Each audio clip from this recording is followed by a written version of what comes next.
성경인물 이야기 중에 후메네오와 알렉산더라는 두 사람에 대해서 함께 살펴보겠습니다. 몇 년 전에 한 유명한 다리를 건설하는 기술자가 쓴 책이 있었습니다. 그는 이 다리 설계를 하는 데 있어서 가장 중요한 것은 어떤 외형이나 길이가 아니라 다리의 그 기초와 균형이라고 했습니다. 사실 그 말은 맞거든요. 다리가 이렇게 균형이 잡혀 있어야 이 무게 중심을 잘 잡는 이 역학 구조를 잘 만들어야 되죠.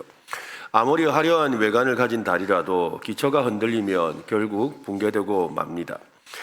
그는 실제로 완공된 지 얼마 지나지 않아서 무너진 다리의 사례를 제시하면서 그 붕괴의 원인을 보이지 않는 곳에서 이 부실 시공으로 인해서 힘의 역학이 무너진 이 균형이 맞지 않은 것에 있었다라고 이렇게 이야기를 합니다. 기초가 약해지면 결국 전체가 구조가 무너지고 틀어지는 거죠. 그 설명은 단지 토목공학의 원리를 말하는 것이 아니라 우리 신앙을 향한 깊은 통찰이 되기도 합니다. 바울은 디모데에게 믿음과 착한 양심이라는 것을 강조합니다. 이 신앙생활에서 이 두 가지가 참 중요한 것 같아요. 믿음과 양심. 한번 해볼까요? 믿음과 양심. 네, 왜냐하면 우리 믿음이 있으면 우리 안에 성령님께서 우리에게 선한 양심을 주시거든요. 그래서 이 신앙이 있다는 것은 반드시 양심이 따라갑니다. 그래서 이 두 가지가 균형을 이루어야 되는 것이지요. 신앙이라는 다리의 기초와 균형과도 같습니다. 눈에 보이는 외형, 곧 이 교회 활동이나 열정적인 봉사나 지식의 풍성함은 겉으로는 멋있어 보일 수 있지만 정작 믿음과 양심이라는 기초가 무너지면 결국 그 신앙은 붕괴되고 마는 것이죠. 그래서 지식은 굉장히 많고 또 믿음이 있어 보이지만 양심에 문제가 있는 사람이 있을 수 있죠. 또 양심은 좋은데 믿음이 없는 사람도 있어요. 그래서 이 두 가지를 잘 균형을 갖추어야 하는 것입니다. 바울은 이 후메네오와 알렉산더라는 두 인물을 지적합니다. 그들은 단지 신학적으로 잘못된 주장을 했던 사람이 아닙니다. 그들은 양심을 저버리고 결국 믿음에 있어서 파선한 사람들이라고 합니다. 우리는 이 말 중에서 중요한 두 단어를 마주합니다. 믿음과 착한 양심. 이 두 가지가 신앙의 핵심이고 또 특별히 이 디모데에게 당시에 그 에베소 교회 지도자였던 디모데에게 반드시 지켜야 될 내면의 기준이라고 제시하고 있습니다. 오늘날 교회도 여전히 이 후메네오와 알렉산더와 같은 그런 위기를 만납니다. 올바른 믿음을 지키지 못하고 양심의 마비된 채 세속의 논리에 물든 교회가 신뢰를 잃고 공동체 안에서 이 혼란을 가져오는 일이 벌어지곤 합니다. 참 안 좋은 이야기지만 가끔씩 이렇게 목사님들끼리 만나서 이야기를 하다 보면 양심이 없는 교인들을 볼 때가 있어요. 물론 또 양심이 없는 목회자도 있죠. 다 양심이 없는 신자들이 있는 거예요. 근데 믿음이 좋아 보였는데 보면 양심이 없어요. 참 안타까운 일이죠. 그러니까 도무지 어떻게 믿음이 있는 사람이 저렇게 하나라는 생각이 들 정도죠. 그래서 보면 뭐예요? 결국에는 믿음도 없는 것이었죠. 양심이 없다는 것은 믿음도 없을 가능성이 높은 거죠. 믿음에 대해서 우리가 함부로 판단할 수는 없겠지만 그러나 그들의 이 양심의 행위가 결국 그의 믿음을 보여주는 거 아니겠습니까? 그러므로 오늘 이 말씀은 오늘 우리에게도 유효한 경고의 말씀입니다. 오늘날 우리의 신앙은 어떻습니까? 겉으로는 건강해 보일지 모르지만 내면의 기초는 단단해 있습니까? 우리의 믿음은 흔들림 없이 서 있습니까? 우리의 양심은 하나님의 말씀 앞에 민감하게 반응하고 있느냐는 것이지요. 아니면 부지중에 또는 어떤 의도적으로 그 양심을 외면한 채 버티며 살아가고 있지는 않습니까? 오늘 이 후메네오와 알렉산더의 이야기가 우리에게 반면 교사가 되었으면 좋겠습니다. 우리는 자주 믿습니다. 믿음으로 선포하지요. 우리 삶에서 믿음이 어떻게 작동하고 있는지를 보면 의문이 생길 때가 있습니다.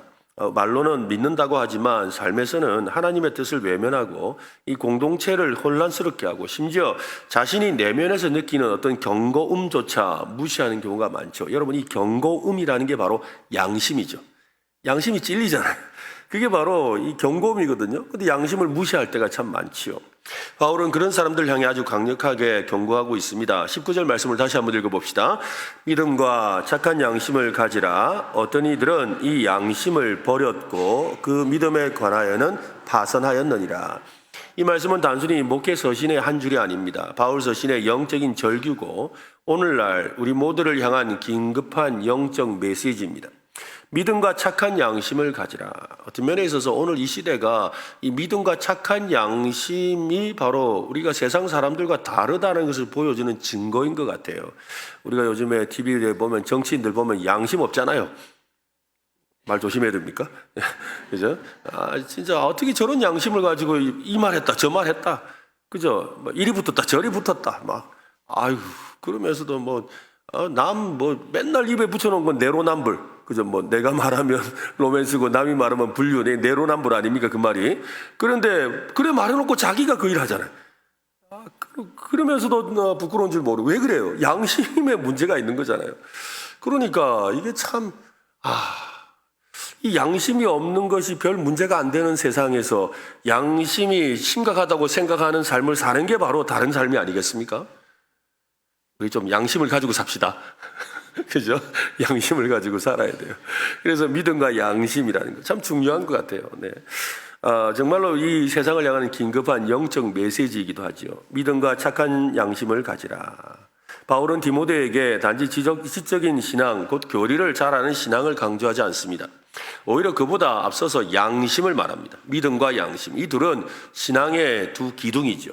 하나는 하나님과의 관계에서 전인격적인 신뢰를 말하는 것이고, 다른 하나는 하나님 앞에서의 윤리적인 정직함, 도덕적 민감함을 말하는 것입니다. 그러니까 하나는 수식적인 관계라면 하나는 하나님의 은혜를 통해서 우리가 살아가면서 세상에서 살아가는 방식에 대한 이야기죠. 이 두 가지가 잘 맞아야 되는 거예요. 이 둘은 서로를 필요로 합니다. 믿음이 없는 양심은 공허하고 양심이 없는 믿음은 위선이지요. 믿음과 착한 양심은 디모데뿐 아니라 우리 모두가 신앙 여정에서 반드시 붙들어야 될 내면의 중요한 기둥입니다. 이 두 가지가 단지 윤리와 교리처럼 따로 분리된 것이 아닙니다. 우리는 몸을 지탱하기 위해 두 다리가 있어요. 두 다리로 이렇게 서야 되잖아요. 그처럼 우리의 신앙을 지탱하기 위해서는 반드시 이 믿음과 양심, 특별히 선한 양심이 있어야 되는 거죠. 믿음 없는 양심은 자아도취로 흐르고 양심이 없는 믿음은 결국 외식과 위선으로 전락하게 됩니다. 바울이 사용한 믿음이라는 단어는 헬라어로 피스티스라는 단어인데요. 단순히 믿는다라는 의미보다는 하나님의 말씀에 충실한다. 해볼까요? 하나님의 말씀에 충실하다. 이게 믿음이라는 거예요. 하나님의 말씀에 그냥 믿습니다, 믿습니다. 이게 아니라 하나님의 말씀에 충실한 상태를 믿음, 피스티스라고 하는 것이죠. 여기 또한 이 믿음 옆에 착한 양심이라고 했는데요. 이 착한 양심이라는 단어를 언급하고 있는데 이건 그냥 양심이 아니라 착한 양심이라고 했죠. 이는 성령 안에서 진리로 훈련된 복음에 의해서 움직이는 양심을 말합니다. 즉 성령님께서 우리에게 선한 양심을 주시거든요. 성령님께서 양심을 주시는 거예요. 그래서 우리가 가지고 있는 양심은 좀 어떤 면에 있어서는 상당히 뭐라 그럴까요? 이 객관적이지 않죠. 주관적이죠. 그리고 또한 비교적이죠. 상대적이라는 거예요. 그런데 성령님께서 우리에게 주시는 양심은 성령님의 기준에서부터 나오는 것이기 때문에 우리도 그렇잖아요. 사람이 양심이 있어야지 하는데 그 사람은 별로 양심이 없어. 그 자기는 다 양심이 있다 또 이야기하거든요. 그러니까 이건 상대적이란 말이에요. 그런데 우리의 양심이 아니라 성령님께서 우리의 마음에 주시는 마음을 양심이라고 하는 거예요. 이걸 선한 양심, 착한 양심이라고 표현하는 것입니다. 양심은 하나님이 모든 사람에게 주신 도덕적 레이더와 같습니다. 하지만 그것은 타락한 인간 안에서 쉽게 왜곡되고 무너졌지요. 그래서 성령님의 조명하심과 말씀의 빛 아래서만 착한 양심이 작동할 수가 있는 것입니다. 바울이 말하는 양심은 도덕적 감정이 아니라 하나님 앞에서의 진리와 복음을 따라 반응하는 것을 말합니다. 어떤 사람은 교리는 정확하고 신학도 확실한데 사람을 정죄하고 판단하는 데만 익숙한 사람이 있지요. 어떤 사람은 착한 일은 많이 하고 양심적으로 살지만 예수 그리스도의 십자가 복음에는 무관심하기도 합니다. 바울은 이렇게 말을 합니다. 디모데전서 1장 5절인데요. 앞을 보시고 같이 읽겠습니다. 이 교훈의 목적은 청결한 마음과 선한 양심과 거짓이 없는 믿음에서 나오는 사랑이고, 여기도 두 가지 나르죠. 선한 양심과 거짓이 없는 믿음. 그죠? 여기에서 뭐가 나왔다고요? 사랑이 나왔다라고 하죠. 교회를 무너뜨리는 위협이 단지 외부의 핍박이 아니라 내부에서 발생하는 거짓된 믿음과 왜곡된 양심입니다. 근데 거짓된 믿음이라는 것은 이단 교리를 따르는 것도 하겠지만 사실은 뭐예요? 믿지 않으면서 믿는 척 하는 거겠죠. 하나님의 말씀을 믿고 따르지 않으면서도 마치 따르는 척 하는 거. 이게 거짓된 믿음이겠지요. 또한 여러분, 선한 양심이 아닌, 이 선한 양심이 아닌 소위 말하는 잘못된 양심은 뭐예요? 자기 마음에 찔림이 있음에도 불구하고 안 찔리는 척, 아닌 척 하고 사는 거죠. 교회가 진짜 교회가 되려면 바로 이 믿음과 착한 양심의 조화가 있어야 됩니다. 교리는 날카롭지만 양심이 무디면 사람을 찌르죠.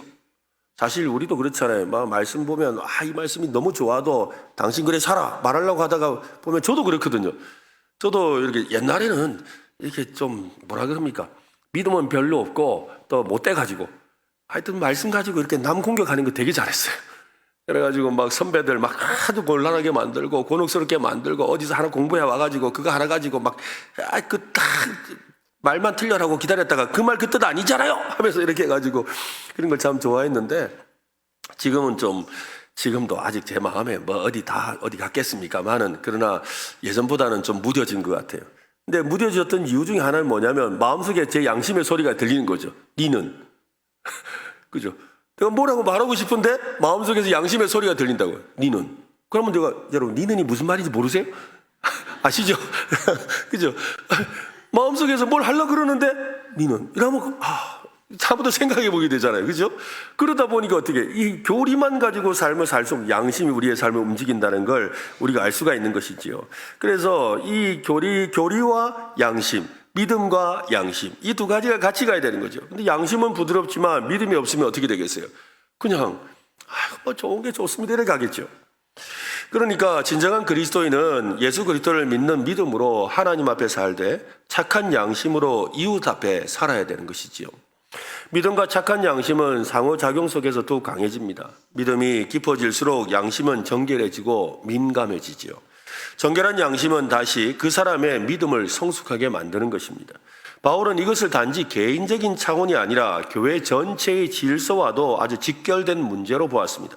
그래서 디모데전서 전체에서 반복적으로 강조하는 것이 바로 믿음과 양심입니다.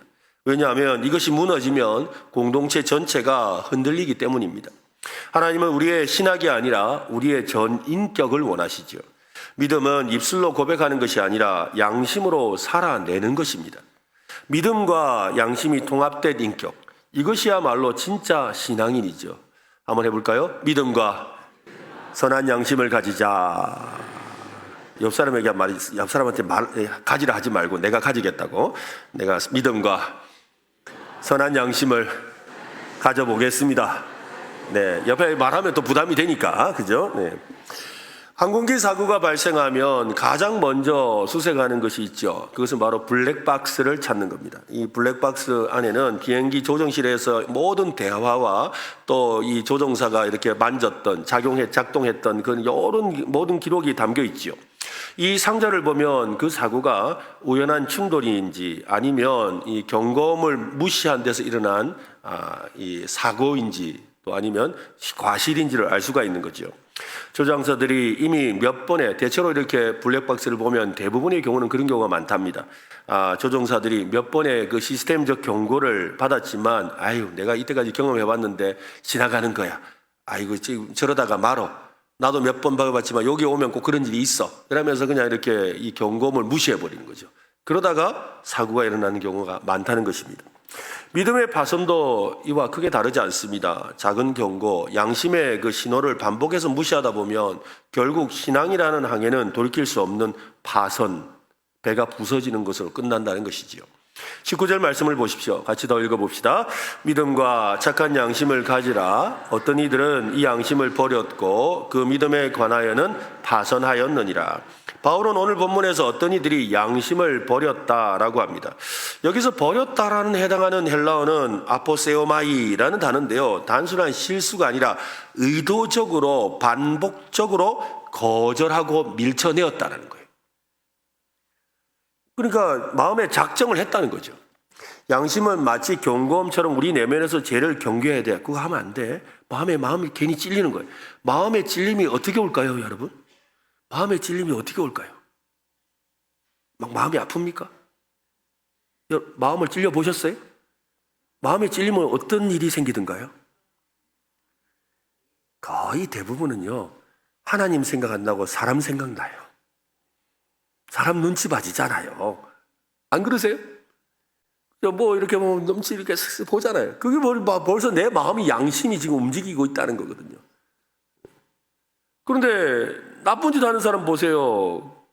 양심이 없어요. 제가 한때 한번 그 도둑질을 하는 그 장면을 이렇게 CCTV로 봤걸랑요. 봤는데, 야, 진짜 대범하대요. 자기를 찍고 있는데도 그냥 훔치대요. 와, 대단하더라고요. 대단해요. 정말 양심이 없는 것 같더라고요. 우리가 마음에 찔린다라는 것, 그 찔림이 여러 가지로 나타나지만 사실 마음에 찔리면 대부분 다 눈치 보잖아요. 이렇게 눈치. 그렇죠? 그게 마음에 찔렸다는 증거예요. 그런 모습이 우리 속에 있는 거죠. 근데 이처럼 이 양심에 대한 그 경고를 무시하는 거죠. 계속해서 뻔뻔하게 죄를 짓다 보면 결국 양심은 마비되고 사라져 버리는 겁니다. 디모데전서 4장 2절은 이런 상태를 양심이 화인 맞았다, 불로 지졌다 이 말인 거죠. 고대 시대의 짐승에게 낙인을 찍기 위해서 뜨거운 쇠를 이 몸에 지지듯이 반복된 죄는 양심에 화상을 입혀서 감각을 무디게 만듭니다. 한두 번은 죄책감이 들지만 나중에는 전혀 죄로 느끼지 않는 상태가 되는 것입니다. 감각이 없어져서 아무리 찔러도 아프지 않은 상태, 바로 이 도덕적으로 마비가 된 상태를 말하지요. 마침내 양심은 아무 말도 하지 않게 되는 겁니다. 그렇게 되면 항해 중인 배가 항 방향을 완전히 잃은 것과 같은 상태가 되는 거죠. 배는 여전히 움직이지만 어디로 가야 될지를 모르는 거예요. 가속은 붙었지만 종착지가 없습니다. 그러다 결국 바위에 부딪히고 표류하다가 파손되고 마는 것이지요. 이것이 바울이 후메네와 알렉산더를 두고 말한 비극의 실상입니다. 바울은 아주 단호하게 말합니다. 그 믿음의 관하에는 파손하였느니라 라고 말입니다. 믿음이 파손한다는 것은 교리를 조금 잘못 알고 있는 수준이 아닙니다. 믿음의 항해가 완전히 무너져 버린 상태를 말합니다. 회복이 어려울 만큼 깊이 깨어진 상태죠. 배를 버려야 되는 상태라 이 말입니다. 믿음은 지식이 아니라 방향입니다. 신앙은 고정된 신분이 아니라 우리 신앙은 끊임없이 진행하는 여정이죠. 그래서 신앙은 있다가도 없는 거예요, 여러분. 따라합시다. 신앙은 있다가도 없다.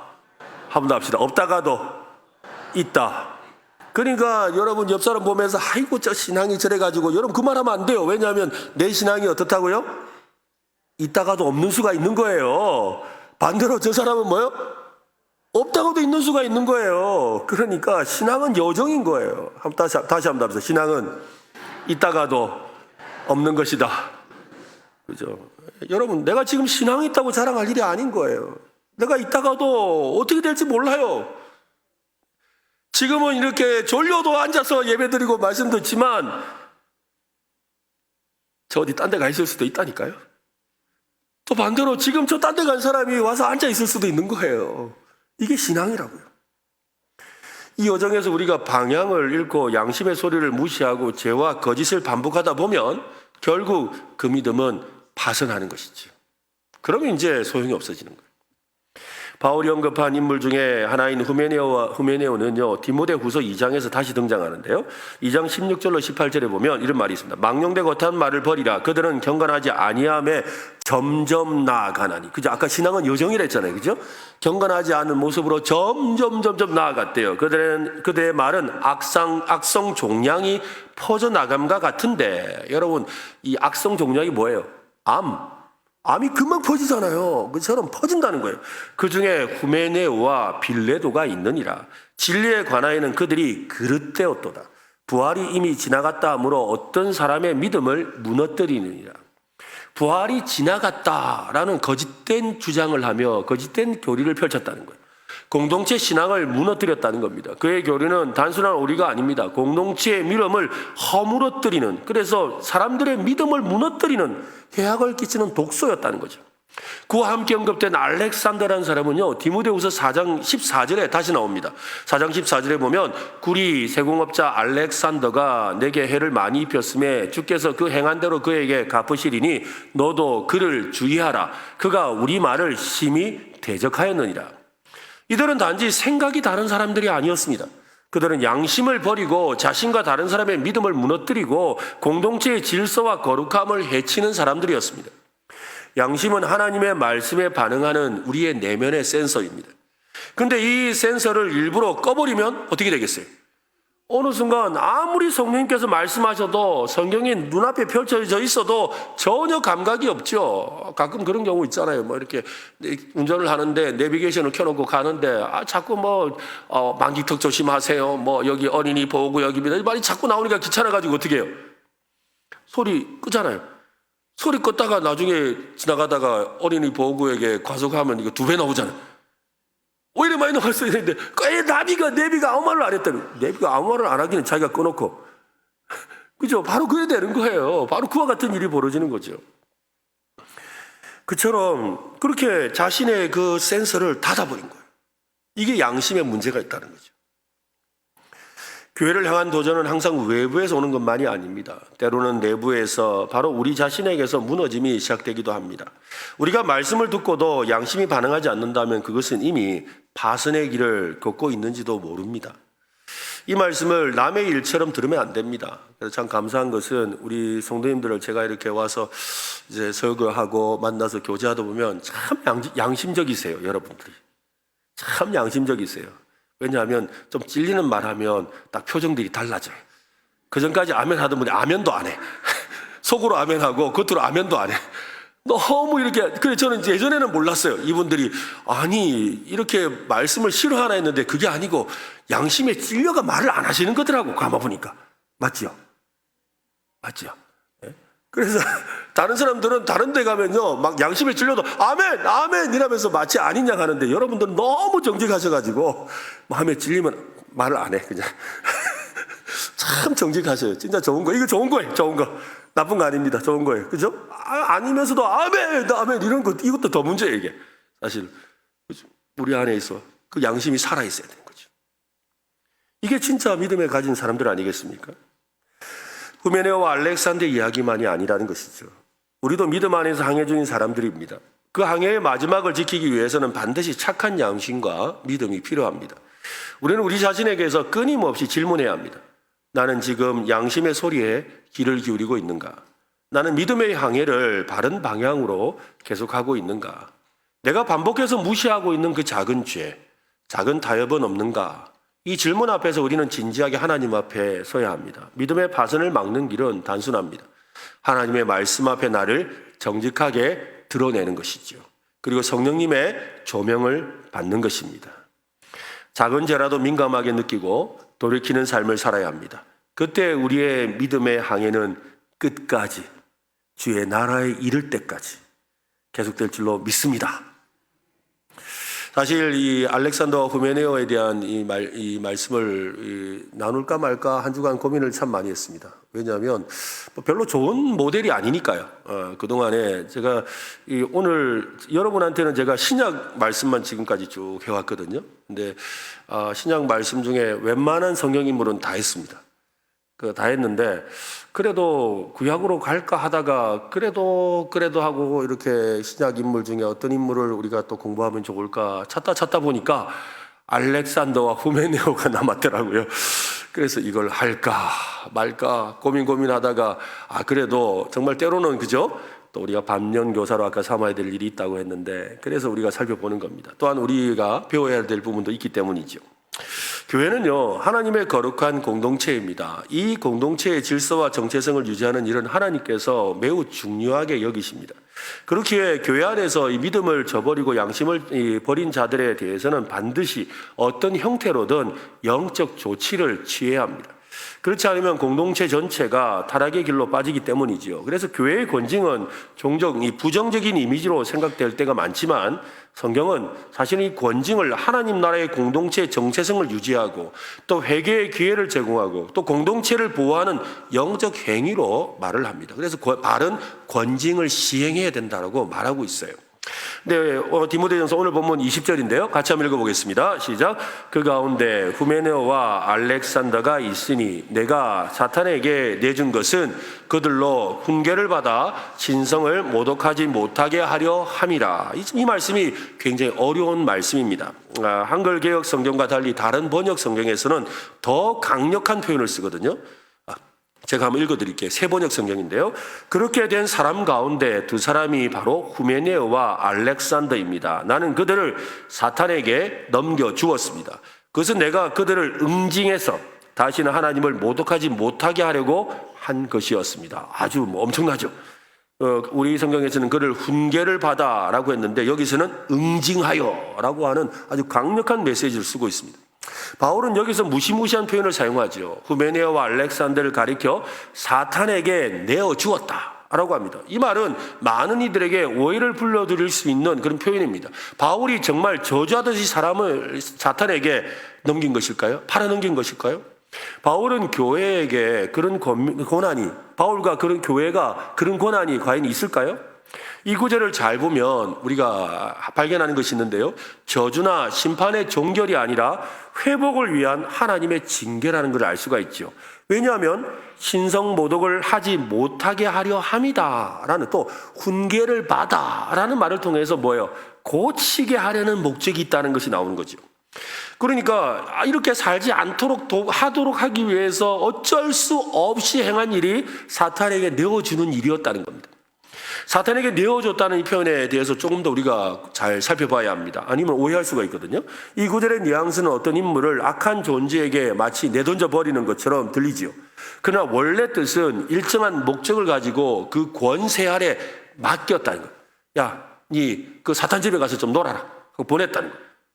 니 사탄 집에 가가지고 한번 실컷 고생 좀 해봐라. 지금 그렇게 했다는 그런 의미가. 제가 여러분들 좀 쉽게 설명하려고. 네가 한번 이 좋은 데 사는 게 좋은지를 모르는구나. 우리 가끔씩 그러잖아요, 애들한테. 뭐 해달라 뭐 아빠는 이건 안 해주고 엄마는 이거 안 해주고 막 그러면, 그래 니도 한번 그러면 저기 가서 한번 살아볼래? 그죠? 니가 한번 저기 가서 한번 살아볼래? 그러면 저 그때 아니요 하고 정신 차리면 되는데, 살아볼게 한번. 그래 가서 살아봐라. 살아봐라 한번. 네가 가서 실컷 고생해봐라 하고, 이게 바로 사탄에게 내줬다는 이야기인 거예요. 이해가 좀 되시겠습니까? 여러분한테 좀 쉽게 설명하려고 제가 이렇게 설명을 드린 거예요. 그래서 사탄의 권세 아래 맡겼다는 거죠. 그러나 이 사람은 하나님의 섭리 아래서 악한 자의 손에 잠정적으로 잠깐 넘겨진 거죠. 사탄에게 넘겨진 이유가 훈계를 받게 하는 것이라고 합니다. 다른 번역에서 응징이라고 했지요. 이 훈계, 응징이라는 것은 단순한 징계가 아니라 자녀를 양육하고 교정한다는 이 교육적인 의미가 있습니다. 그러니까 이는 바울이 두 인물을 사탄에게 넘김으로써 그들을 파괴하려는 것이 아니라 신성 모독의 행위를 멈추게 하고 그들의 악한 행위가 교정되기를 바라는 그런 목적이 있었다는 거예요. 흔히 사탄에게 내어줬다는 말은 이 교회의 권징 중에서 이 출교라는 것이 있습니다. 출교에 해당하는 것인데요. 교회 공동체 밖으로 내보내는 것을 출교라고 하죠. 이것은 교회 권징 중에서 가장 큰 벌이에요. 최고 큰 벌이 뭐냐면 니 교회 나가 이 말이거든요. 굉장히 큰 벌이에요. 근데 이 출교는 교회 공동체에서 신앙적으로 윤리적으로 질서를 파괴한 사람들에 대해서 공동체로부터 단절시켜서 이 사람들로 하여금 회개를 촉구하고 공동체를 부활하는 목적입니다. 그러니까 출교 당하면 그 마음에서 내가 이렇게까지 쫓겨났구나. 이게 이렇게 교회 밖에 사는 것이 얼마나 안타까운 일이고 부끄러운 일인가 하고 정신을 차리고 돌아서겠습니다. 용서해 주세요 하고 회개하도록 보내는 건데, 요즘에는 출교 당하면 딴 교회 가요 그냥. 심지어는 출교당한 걸 자랑하듯이 와서 그래요. 내가 이 교회에서 저 교회에서 출교를 당했는데 제가 이 교회 좀 다니려 하는데 받아주실랍니까? 이러면서 내가 오면 몇 명이 따라옵니다. 이런 거래를 해요. 안타까운 일. 이게 뭔가 잘못된 거예요, 여러분. 그거는 뜻이 아니라는 거죠. 바울은 고린도전서 5장 13절에서 너희 중에서 그 악한 사람을 내쫓으라 라고 명령했습니다. 교회 공동체를 하나님 나라의 공간으로, 이 교회를 하나의 하나님이 통치하시고 하나님의 은혜와 사랑과 복이 있는 이 공간으로 보고 그 교회 밖을 사단의 영역으로 보는 거죠. 그러니까 지금 오늘 이 예배당 이 안을 이제 좀 비유하면, 오늘 이 예배당 안이 하나님이 계시는 복과 물된 동산, 마르지 않는 샘, 그 다음에 하나님의 사랑과 기도의 응답도 경험하는 좋고 행복한 하나님의 나라와 같은 좋은 곳이에요. 그리고 교회 밖은 사단이 우는 사자와 같이 삼킬 자를 찾는 그런 곳이라는 거예요. 그러니까 교회 밖에 내보냈다는 건 어떻게 했다는 거예요? 좋은 곳에서 쫓겨나서 거기에서 막 힘들어하고 고통받으며 살아가는, 이게 영적인 상태를 표현하는 것이거든요. 그러니까 교회 안에 속한다는 건 하나님의 통찰이 있다는 뜻이고, 반대로 교회 공동체에서 분리된다는 건 하나님의 질서와 거룩함에서 벗어나서 영적인 혼돈과 어둠 세계와 사탄의 영향 아래 놓인다는 뜻입니다. 바울이 말한 사탄에게 내어주는 행위는 단순한 정죄가 아니라 구원받는 것을 목적으로 동반한 징계임을 우리는 잊어서는 안 됩니다. 그래서 고린도전서 5장 5절인데요. 같이 한번 읽어봅시다. 시작. 이런 자를 사탄에게 내주었으니 이는 육신은 멸하고 영은 주 예수의 날에 구원을 받게 하려 함이라. 이 말이요, 특별한 의미가 있어요. 보세요. 사탄에게서 어떤 사람을 내주었는데 육신은 어떻게 되었다고요? 멸하고. 다시 한번 띄워주세요 하면, 네, 육신은 어떻게 되었다? 조금 전 그 구절 한 번 더. 예. 육신은 어떻게 되었다? 멸하고. 영은 예수의 날에 구원을 받게 된다. 이것을 흔한 말로, 여러분 아마 이런 말 들어보셨을 거예요. 부끄러운 구원. 들어보신 적 있으세요? 바로 이 표현인 거예요. 우리의 몸과 영, 그래서 데살로니가 전서에 보면요, 주가 오시는 날에 너희의 몸과 영이 온전히 보존되기를 원하노라 라고 하거든요. 그래서 우리가 지금 우리의 육신은 죽으면은 너는 흙이 흙으로 돌아가서 땅으로 갔지만, 그러나 주님이 다시 오시는 날에 우리의 영이 주님과 함께 있다가 이 땅에 있는 몸이 같이 하나가 되어서, 그래서 영화로운 영생의 천국을 누리는 거예요. 이게 우리의 신앙 교리예요. 그런데 여러분, 몸이 어떻게 구원받지 못한대요. 부끄러운 구원인 거예요. 온전치 못한 구원이 된다는 거죠. 여기서 온전치 못한 구원이라는 것은 구원이 온전하지 못한다는 말이 아니라 부끄러운 의미에서 뭔가 부족한 게 하나님 앞에 나아가야 될 수밖에 없는 그런 상태가 된다는 것이죠. 이 구절에서 출교가 영원한 정죄가 아니라 회복의 가능성을 남겨두는 징벌적 치료임을 말씀하고 있습니다. 출교당한 이가 자신의 잘못을 뉘우치지 않고 계속 불의한 양심과 믿음의 파성 가운데 머물면 어떻게 될까요? 여기에 대해서 성경은요, 두 가지로 말합니다.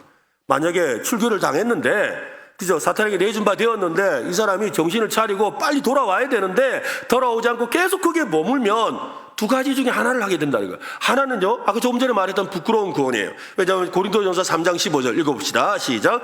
누구든지 그 공적이 불타면 해를 받으리니 그러나 자신은 구원을 받되 불 가운데서 받은 것 같으리라. 여러분, 불 가운데서 구원 받는다, 이거 얼마 전에 별로 안 좋은 이야기지만 여러분 그냥 뭐 이해를 위해서, 그죠? 산불이 나가지고 막 어떻게 해요? 막 불이 막 닥쳐오니까 어떻게 돼?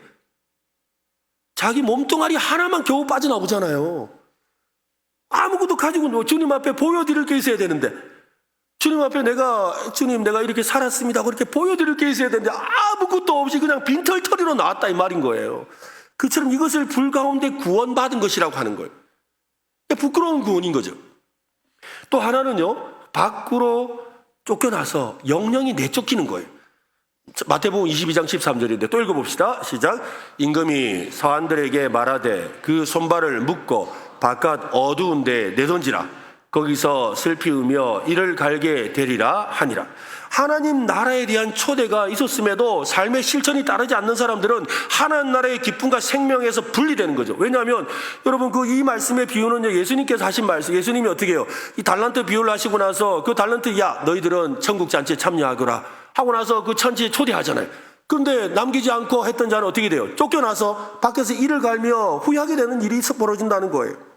하나님 나라의 기쁨과 생명에 분리되는 종말론적 운명을 상징하는 거예요. 그러니까 밖이라는 것은 단지 건물 밖이 아니라 하나님의 임재와 은혜가 거하는 공간인 하나님 나라로부터 배제되는 상황을 말합니다. 이것을 좀 도식화할 수 있는데요, 혹시 자막이 있습니까? 네. 명목상 신자라는 건 뭐냐면 구원받지는 않았어요. 그런데 그냥 이름만 내가 은혜로교회 교인입니다 하거나 이런 사람 말하는 거죠. 명목상 신자는 실제 믿음이 없지요. 그러니까 구원도 없어요. 그러니까 하나님 나라에서 어떻게 될까요? 폐지되죠. 당연하지 않겠습니까? 근데 진정한 신자는 구원을 받고 예수 그리스도를 구주로 믿고 구원받은 신자인데 불순종한 삶을 살아요. 이 사람은 어떻게 되는 거예요? 구원은 유지되지만 영광과 상급은 없다 이 말이에요. 불 가운데서 구원받은 것 같은 부끄러운 구원이 되는 거예요. 또 진정한 신자인데 충성된 삶을 살면 구원과 하나님의 상급과 영광에 참여하게 되죠. 그러니까 우리가 바깥에 이렇게 쫓겨났단 말이에요. 쫓겨났는데 이 사람이 신자라면 정신을 차리고 회개할 거 아니겠어요? 그리고 회개하고 돌아온다 이 말이에요. 그런데 만약에 이 사람이 진정한 신자가 아니라면 어떻게 되겠어요? 잘 됐다 하고 논다 이 말이에요. 알곡과 가라지가 구분되는 거예요. 양과 염소가 구분되는 거예요. 그리고 그럼에도 불구하고 그 사람이 진짜 예수를 믿었는데 계속해서 불순종 안에 살면 나중에 부끄러운 불 가운데서 구원받은 것 같은 구원의 모습으로 앞에 서게 된다는 거죠. 이 구분은 우리가 은혜로 구원받았으니 무엇이라도 해도 된다라는 오용을 막아주지요. 동시에 구원이 흔들리셨다는 불안에서 자유케 합니다. 사실 오늘 이 메시지가 여러분한테 굉장히 부담스러울 수도 있고 뭐 이런 이야기를 하나. 그럼 여러분 이게 너무 중요한 메시지예요. 교회가 이것을 가르치지 않는 것이 문제예요. 성경이 분명하게 알려주시는데 우리가 이것을 놓치고 있어요. 왜? 이 메시지가 제대로 전달되어야 교회가 얼마나 영광스럽고 내가 받은 구원이 얼마나 대단한 것이고 이 교회를 통해 하나님이 얼마나 많은 복을 주시는지를 깨닫게 되는 거예요. 아멘? 여러분 이 교회가 그냥 교회가 아니에요. 그냥 오고 싶으면 오고 가기 싫으면 안 가고 마음에 안 들면 딴 교회 가고 이런 교회가 아니라고요. 그리스도의 몸된 교회가 영광스러움이 얼마나 대단한지, 그래서 왜 우리가 그리스도의 몸된 교회 안에 그토록 머물러야 하는지, 안 되면 막 바지 가랑이라도 잡고 있어야 되는지, 이것을 말해주는 말씀이거든요. 마태복음 18장에서 이 권면에 대해서 나오죠. 어떤 사람을 권면할 때 이야기를 예수님이 하셨지요. 세 단계를 말씀하셨습니다. 첫째는 사적으로 권면하는 단계입니다. 죄를 지은 형제를 개인적으로 찾아가서 다 이러죠. 여보 그러면 안 돼. 그러지 마시오 하고 이야기해요. 근데 말을 안 들어요. 그러면 두 번째 단계 뭐예요? 두세 증인과 함께 가서 다시 한 번 더 권면하지요. 그래서 우리 이러면 안 되는 거 알잖아. 그러지 마세요 하고 두세 명이 같이 가서 이렇게 권면을 합니다. 그래도 말을 안 들으면 어떻게 해요? 교회 앞에서 권면의 기회를 주죠. 그래서 이런 거 이렇게 하면 안 됩니다 라고 말을 해요. 그런데도 안 하면 마지막 단계는 어떻게 하죠? 교회의 말도 듣지 아니하거든 그를 이방인과 세리인처럼 여기라. 무슨 말이에요? 교회 밖의 사람으로 여기라는 거예요. 교회 밖의 사람. 그를 공동체 밖에 있는 자로, 즉 구원받지 못한 자와 같이 여기라는 말이죠. 감정적인 절교가 아니라 언약 공동체에서 영적인 분리, 즉 출교를 지시하는 권징을 말하는 것입니다. 이 출교 조치는 바울이 사용한 사탄에게 넘긴다는 표현과 기능적으로 같은 말입니다. 예수님은 이방인이나 세리처럼 여기라고 표현하셨고 바울은 사탄에게 넘겼다라고 표현했지만 둘 다 하나님 나라 공동체 안에서 의도적으로 불복종한 자에 대한 최종 조치를 의미하는 거예요. 지금까지 어렵고 부담스러운 이야기를 제가 계속해서 했다고 했습니다.